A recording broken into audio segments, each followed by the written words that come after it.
Good morning, dear friends. Let's solve summer 2024 IGCSE theory paper. Yeah, Hariharan Ponmani here. A long tube contains oil. A small ball is held at rest at the surface of the oil. At time t equals 0, the ball is released and begins to fall vertically through the oil. Okay. As the ball begins to fall through the oil, it accelerates. Okay, so it accelerates because of gravity. Define acceleration. So we can define acceleration as rate of change of velocity, simple straight, or we can write as change in velocity per unit time also. Both are correct answers. The mass of the ball is 0.0075 kg. Calculate the resultant force acting on the ball when accelerating downwards at 2.8 meter per second square. Okay, so acceleration is given, mass is given, force is asked. We can use F equal to ma, mass and acceleration. So force is just multiplying both. 0.0075 multiplied by 2.8 meter per second square. So we will get 0.021 Newton. Remember, in this entire question, unit was not given, so we have to be careful about writing the answer with the unit, suitable unit. As the ball falls, its speed v is recorded. Figure 1.2 is the speed time graph of the falling ball. So what we can learn from this graph? So initially the velocity increases higher, then it becomes constant velocity, which is terminal velocity. I will see what questions they are asking. Describe what happens to the acceleration between t equal to 0 and t equal to 0.04 seconds. Explain why it happens. Okay, we'll see the figure first.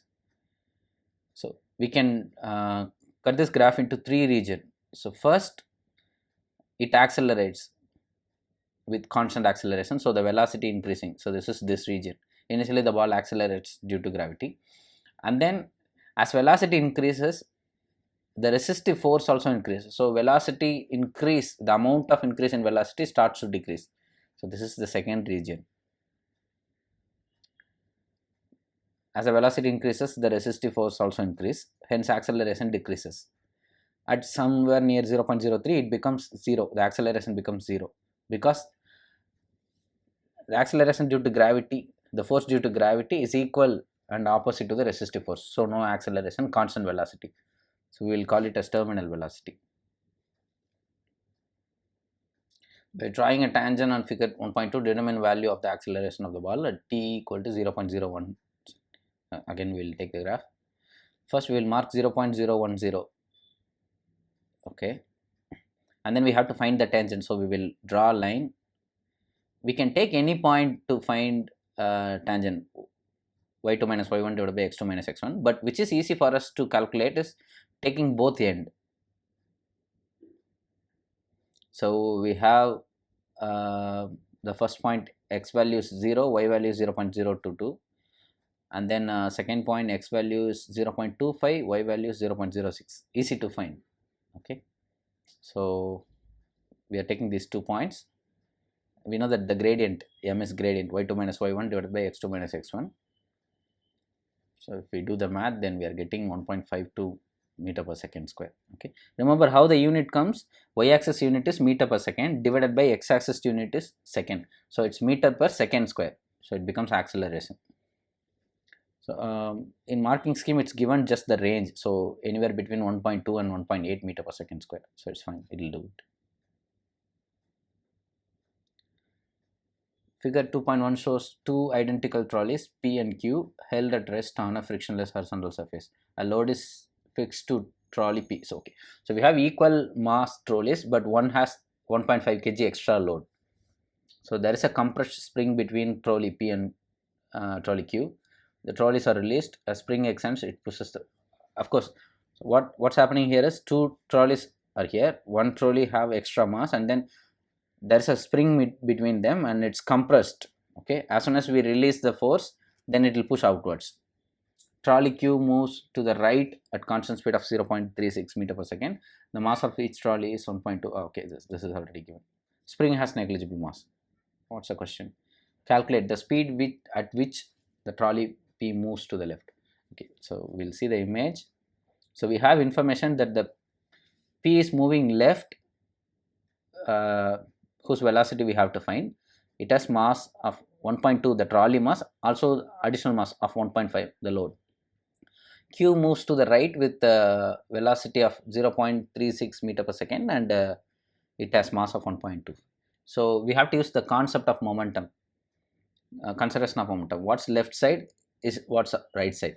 Okay, so m1 v left, ml v left equal to mr vr, mass right, velocity right. Okay, so we need just left velocity, sorry, left trolley's velocity, p velocity. So we just rewrite the equation m right v right divided by m left. We can do the math, then just 0.16 meter per second. So we should not forget to add the additional mass. That's a trick here. The kinetic energy of the trolley Q when it moves at 0.36 meter per second. For finding the kinetic energy, we have to use the formula half mv square. We have both values, mass and velocity. So mass is I think 1.2 kilogram and then velocity 0.36. So it's velocity square. Then if we calculate, it's 0.0776 joule. We can round it up to 0.78, sorry, 0.78 joule. State the energy transfer that takes place as the spring extends. So what happens, initially the energy stored as elastic potential energy of the spring. As it's released, this energy is given to the trolleys as kinetic energy. This is the transition. So finally the energy was delivered as kinetic energy of the trolleys. Done.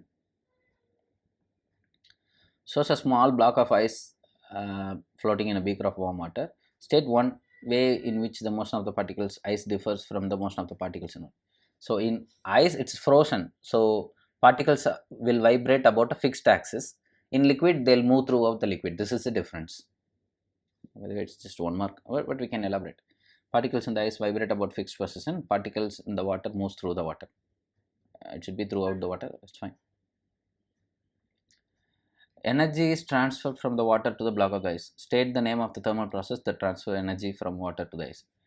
So the ice is consuming the energy and it will melt. So what is it? Conduction. So it's just energy move from liquid to ice. Initially there is 0.34 kg of water in the beaker. The specific heat capacity of the water is 4200 joule per kilogram degree Celsius. Calculate the energy transferred from this water as its temperature decreases from 28 degree to 10 degree Celsius. So we have to find the energy. Specific heat capacity of the water is given, mass of the water is given, temperature difference is also given. So how much energy it will offer to the ice? We'll use the formula E equal to mc delta theta. Here delta theta is change in temperature. M is mass 0.34 multiplied by C is 4200. Change in temperature is 28 minus 10. So I wanted to look how we arrive at the end unit. So it's kilogram with mass, kilogram downsize with specific heat, degree Celsius with change in temperature, degree Celsius with downsize specific heat. So they'll cancel out. Eventually we'll get only joule. So if you work the math, then we are getting 25704 joule. We can round it off to 2.6 into 10 power 4. By the way, it's not necessary to round it off, but giving answer in standard form will be easier. Not easier, but I think it's a must. Yes, sorry, not easy. The temperature of the water near the ice decreases first. Explain how the convection causes the temperature of all water in the beaker. Okay, here is what will happen. The ice will float in the water because ice density is less than the water density. So the water near the ice will cool down. It gives the energy to ice. So if it cool down, the density increases. So it will go inside the beaker, down bottom of the beaker, where relatively high, little bit high temperature water is there, which is less density. Then it will come to the top. Again it will cool down and it will go back. So this cycle continues until the entire water reaches the same temperature. So this causes a convection current. So what is convection, by the way? The particle carries energy and it moves from one place to another place. So water droplets near the water molecules near the ice lose the energy and then they go down. So this is how it happens. So ice floats in the water, water near the ice cool down and the density increases. The cold water with more density goes to the bottom, and the hot water from the water with less density comes to top. So this cycle keeps going on until the entire temperature becomes same, cause convection current, and until the entire water reaches the same temperature. Said what happens to the internal energy of the water as the temperature of the water decreases. Describe the change in the in terms of the energy of the particle. So what is internal energy? Average kinetic energy of the all particles. Yeah. So as the water cool down, the internal energy will decrease. Internal energy is just temperature.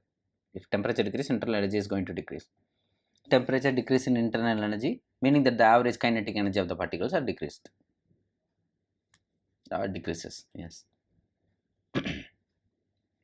The lens in the magnifying glass is a converging lens. Shows the lens of the magnifying glass two focal points F1 F2 on principal axis. What is meant by focal point? What is focal point? Focal point is a point in the principal axis where the rays parallel to the principal axis converge or meet or pass through. Focal point is a point in the principal axis where the rays parallel to the principal axis converges and pass through. Yeah. So if this is a case of a diverging lens, they diverge through that focal point. That's all. A student using the magnifying glass sees magnified image of an object. On figure 4.1, mark point X on the principal axis for a possible position of the object, point T for the possible position of the student. Okay, so using converging lens, how we can make it as a magnifying glass. So let's put the image. To magnify image, the object should be placed between the lens and one of the focal point. Okay, so it can be anywhere between this side or this side. It's not a problem. Any side you can have. Okay, so point X, the image position should be anywhere between lens and F1 in this case. And we should view this from the other side. You can see it from anywhere. Just to adjust the focus, we have to change the distance. That's all. So I can be anywhere in the opposite side of the object. Underline two words in the list that describe the image produced in A2. So that's actually a virtual image and it's upright. When you are seeing through a magnifying lens until certain point clear focus, you will see just the same object. Image is just enlarged, so it's virtual and upright. By the way, what is virtual? You cannot project it in a screen. The refractive index of the glass used to make the lens is 1.5. The speed of the light in air is 3 into 10 power 8 meter per second. Calculate the speed of the light in the glass.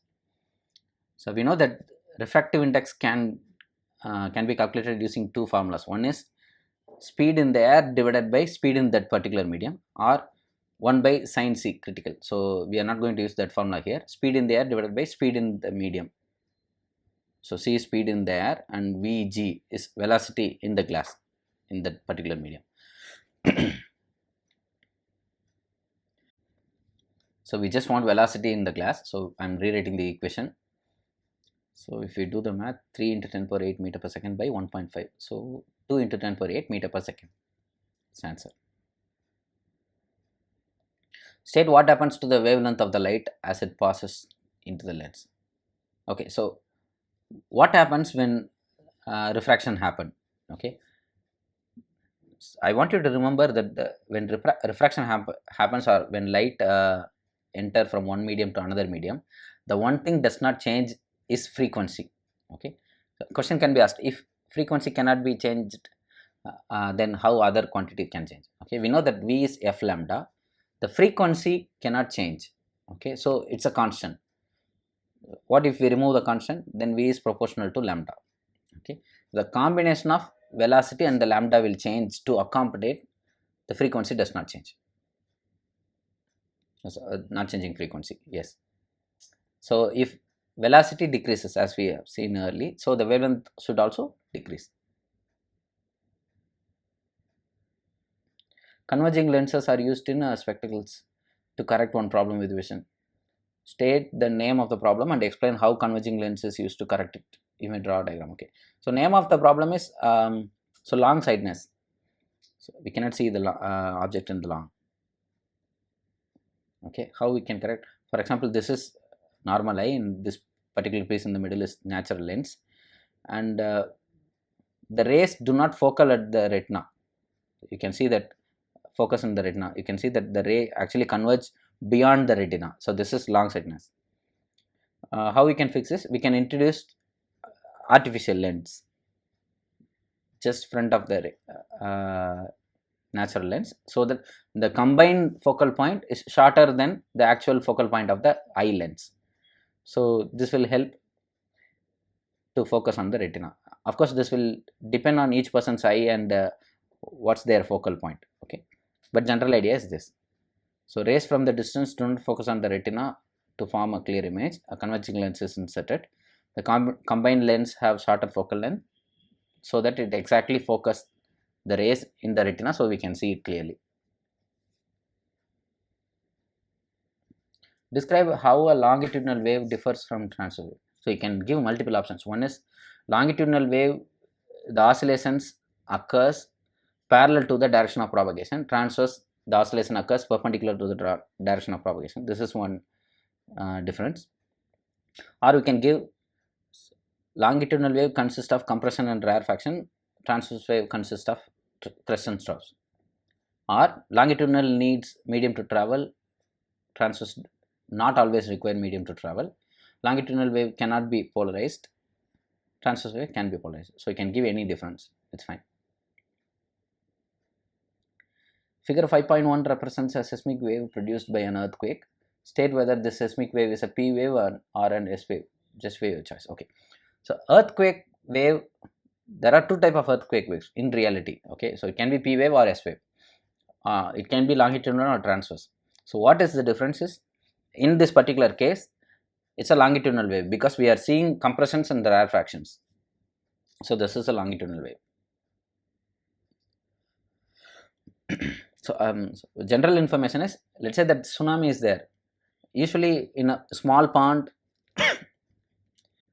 sorry about that. Usually in a small pond, if a frog is there and then the waves are passing through, the frog will just oscillate up and down.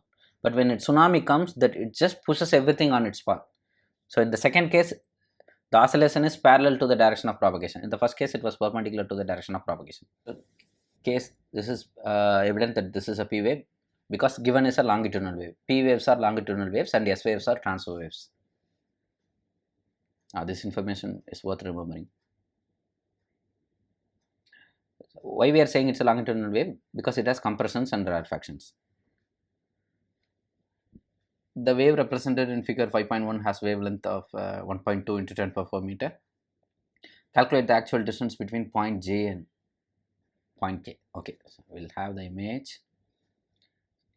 So I wanted to look in the image that J is a compression point and K is a rarefaction point, but there is one more compression point between J and K. Okay, we know that distance between two compressions is one wavelength. Distance between one compression and one rarefaction is half wavelength. So this is between J and one more compression, that's one wavelength, plus another half wavelength. So lambda plus lambda by 2. So the total distance is lambda plus lambda by 2, which is 1.5 lambda. We know that lambda is 1.2 into 10 power 4. So multiplied by 1.5, we will get the distance. 1.8 into 10 power 4 meter.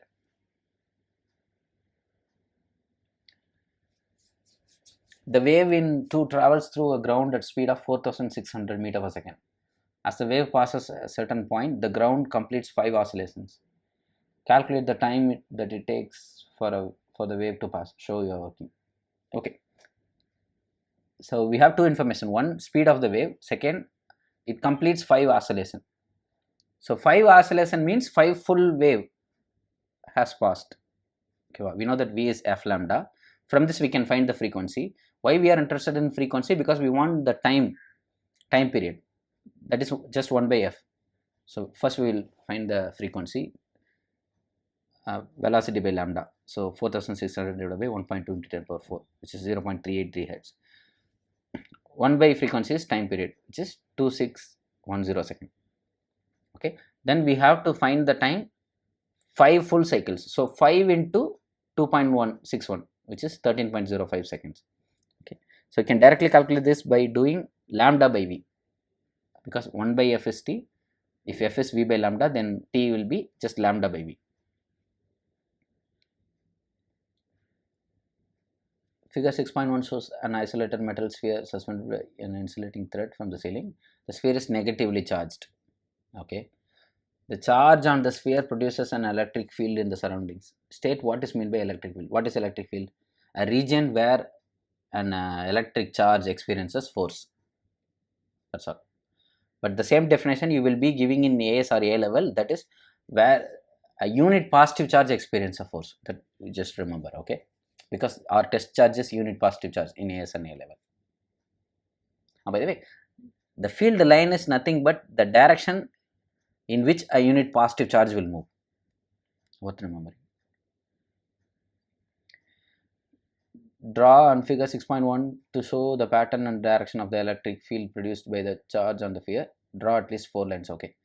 So what information we have? It's a negatively charged sphere. So negative means that the field lines are towards the sphere.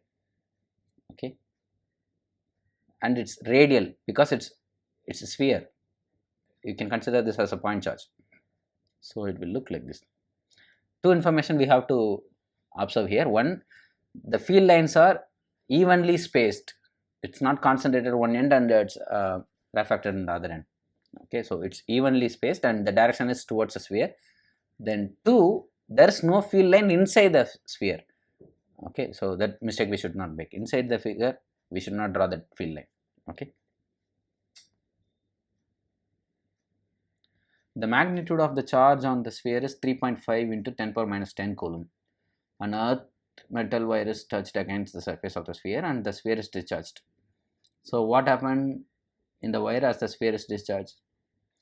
We know that the sphere is negatively charged, so it has excess electrons. So this electron will flow to the ground through the wire. That's all will happen. Okay. Even then the charge of the sphere will change. Okay, that's unnecessary for this question particularly. It takes a time of 0.14 nanoseconds for the sphere to discharge completely. Calculate the average current in the earthed wire as the sphere discharges. Okay, so all this charge flows through the wire. We know that current is charge by time. What is the charge flowing? The charge given earlier, 3.5 into 10 power minus 10 coulomb. So 3.5 divided by 0.14 nanosecond, 10 power minus 9. That we should be little bit careful about. Okay, then this will give us 2.5 ampere. Coulomb per second is 1 ampere. Okay, so 2.5 ampere. Nice. The electromotive force EMF of a battery is 7.5 volt. Okay, define the term electromotive force. EMF is nothing but electrical work done on a particular charge. Okay, taking this charge throughout the circuit. So this is the definition of EMF. EMF is electrical work done moving a unit charge around a complete circuit. Then what is potential difference across a component? That's just charge required to move through that component. That's all. EMF is throughout the circuit. Potential differences across that component. They have same unit, but they are different meaning. They have different meaning. By the way, unit are same. Yes.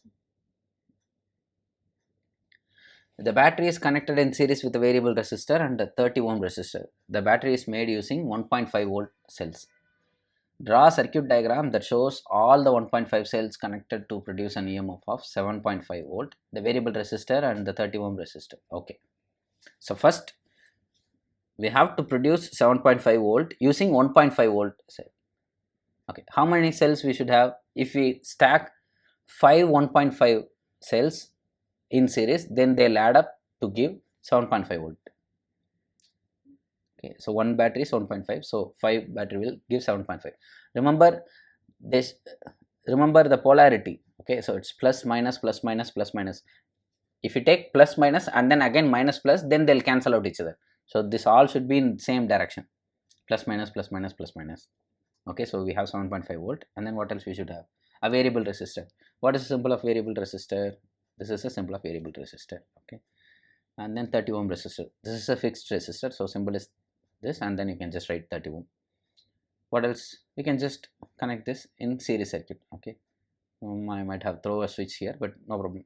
This will do in series. Okay, good. the resistance of the variable resistor can be varied from 0 ohm to maximum resistance of 150 ohm. Using the axis in figure 7.1, draw a graph to show how the current in the circuit varies with the resistance of the variable resistor as it increases from 0 to 150. Determine and label the value of the maximum current. Okay, so we have to label the maximum current on the y-axis. How we can find the maximum current?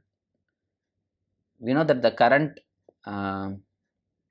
okay, maximum current when it can flow when the resistance is minimum. When the resistance, remember the variable resistor and the fixed resistors are in series. So when the minimum resistance will occur when the variable resistor is in 0. When the maximum resistance will occur when the variable resistor is 150 ohm. Okay, so we just have to find what's the value of maximum current. So we can use this equation, I equal to V by R.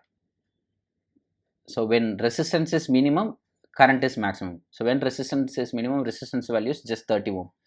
So 7.5 divided by 30, which is 0.25 ampere. So this is I max. I minimum value doesn't not required here, but in case if they ask in future, this is how you calculate. For minimum, what is the maximum resistance? 150 of this plus fixed resistor 30, so 180. So this is 0.0141 amps. Okay, we'll mark 0.25 amps here, and then by the way, this 0.041 is not required. Okay, how the graph should require? Why 0.041? Even though it's not required, I show it here because the current should never reach 0 because it's maximum resistance but still connected, so current flow will be there. Okay, and there should not be a straight line, it should be a gradient line. The gradient is decreasing throughout. Okay, because I is inversely proportional to R, we can see from the first equation. So this is how inversely proportional relationship will work. Okay, I think this clears up. The isotope thallium-208 is radioactive. It decays by beta decay. Thallium-208 decays to an isotope of lead. Complete the equation for this decay. Okay, so we know that the symbols of beta is -1 and 0. We'll just put it there. Let's look at the numerator. It should be 208 this side plus x plus 0. So x will be same as 208. So we can write it there. Let's look at the denominator, down. 81 plus x minus 1. This is equation. This side 81, this is x minus 1. So 81 should equal to x minus 1. Then what is x? 81 plus 1, 82.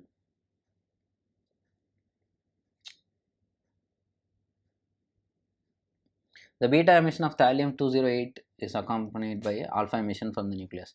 Explain why this alpha emission does not affect the numbers in the equation. Okay, because beta and this is not alpha, gamma. Okay, I'll leave it. Okay, the gamma emission does not affect the numbers in the equation in y, because alpha and beta are particles. They have mass and they have charge, but gamma is not a particle. I can argue in quantum mechanics, but as IGCSE syllabus, gamma is a ray. It does not have mass, it does not have a charge. So this will not affect the numbers in the equation. Okay, but it transfers energy. Suggest one reason why a nucleus of thallium-208 is unstable. Too many neutrons. So unstable nucleus. Okay. A sample of thallium-208 is placed in a thick lead container. Shows a narrow beam of beta particles and gamma radiation emerging from a small hole in one side of the container. Okay. Draw a line labeled beta to indicate the path of the beta particles in the magnetic field. Draw a line labeled gamma to indicate the path of the gamma radiation in the magnetic field. Okay. So beta particles are negatively charged particles. So here cross magnetic field means that magnetic field is going inside the paper. Okay. What we can use? Fleming left-hand rule. Current is given. Current is just movement of charge. Yeah. Current is given. Magnetic field is given. They are just asking the direction of the force. So Fleming left-hand law. The motion of the particle, direction of the current is here. Okay. And then magnetic field is inside.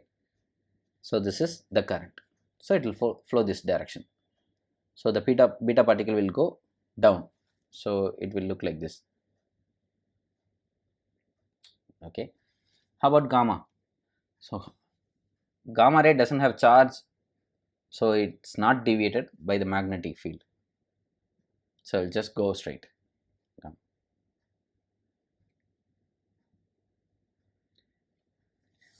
9. The sun is one of many billions of stars in Milky Way. The sun emits very large quantity of the energy. Okay. Say 3 regions of the electromagnetic spectrum in which the sun emits the most energy. Okay. See, so I'll give the answer first. It's ultraviolet, infrared, and visible light. Then the question, why only 3? Okay. So this energy radiates from the surface where it leaves like close to visible light form, and then one step before ultraviolet, and then the other step after infrared. That's the reason. Happens in surface. Okay, so the gamma rays and the X-rays also produced inside the sun, but they don't, they suffer a lot to come throughout this material of the sun. Okay, so from the surface only it will radiate most of the energy. So it radiates in these forms: ultraviolet, infrared, and visible light. Electromagnetic radiation from the sun travels at a speed of 3 × 10⁸ meters per second. The radiation takes 500 seconds to reach the earth. Calculate the distance from the sun to the earth. Okay, it's very simple. Velocity is distance by time. Distance is velocity into time. So 3 × 10⁸ meter per second multiplied by 500 seconds. So it's 1.5 × 10⁻11 meter. Approximately 4.6 billion years ago, the sun formed from an interstellar cloud of gas and become a stable star. Describe and explain what happens as an interstellar cloud of gas forms a protostar. Okay. Now, what is a protostar? Let's leave the Big Bang theory, but comes to the next part. Okay. Let's say that the gas clouds are there in the universe. Particles are there, and they move towards each other because of gravity. Okay. So eventually they reach a point where this gravity force is enough to combine them and keep it as a single, like Earth particle. Okay, so this is a protostar. Due to gravitational attraction, these gas clouds collect in a single place.